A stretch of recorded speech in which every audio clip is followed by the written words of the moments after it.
Chers amis, dans la paracha de la semaine, la Torah donne l'ordre de ne pas faire travailler ensemble un taureau et un âne. L'autre achroche ne cultive pas, ne laboure pas la terre avec un taureau et un âne. L'autre fois, nous avons donné une explication.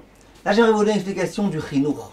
Le chinour, il explique, il dit qu'on a constaté que les animaux, ils aiment bien être avec la même espèce. Vous remarquez, vous allez dans le désert, vous allez partout, il y a des bancs de gazelles, des bancs de tigres. Les animaux, ils aiment bien être ensemble. Même dans les aquariums, tu vois, tous les animaux, ils aiment bien être ensemble, en banc comme ça, en équipe. Et ils n'aiment pas être les animaux l'un avec l'autre. Quand il y a deux animaux qui ont une autre nature, une autre façon de voir les choses, les animaux n'aiment pas être l'un avec l'autre. Vient le Sefer Achinour et dit, la chose suivante, je vous lis dans les mots, c'est extraordinaire ce qu'il dit. Vechol chacham lev ikach mise musar. Toute personne intelligente, elle devra apprendre de là. Shelo lemanot beshum davar shne nashim rechokim ze mise betivam meshunim beanagatam. Quand tu viens donner un travail à deux personnes, tu as besoin de deux secrétaires. Ne mets pas deux secrétaires qui sont complètement différents l'un de l'autre dans leur nature.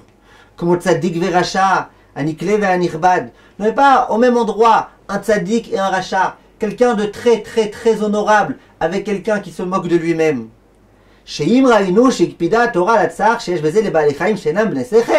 Parce que si déjà la Torah a tenu compte de la souffrance que les animaux risquent d'avoir quand tu mets un taureau avec un âne, vu que les deux sont différents, alors qu'ils n'ont pas cette dimension-là qui est celle de l'intellect, combien a fortiori pour l'être humain.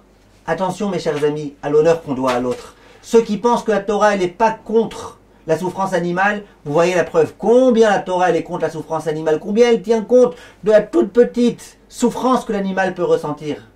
Simplement la Torah elle ne veut pas tomber dans l'erreur de penser que l'animal il est au même niveau que l'homme, ou qu'il serait peut-être même supérieur à l'homme. Ça arrivera un jour des gens qui penseront comme ça.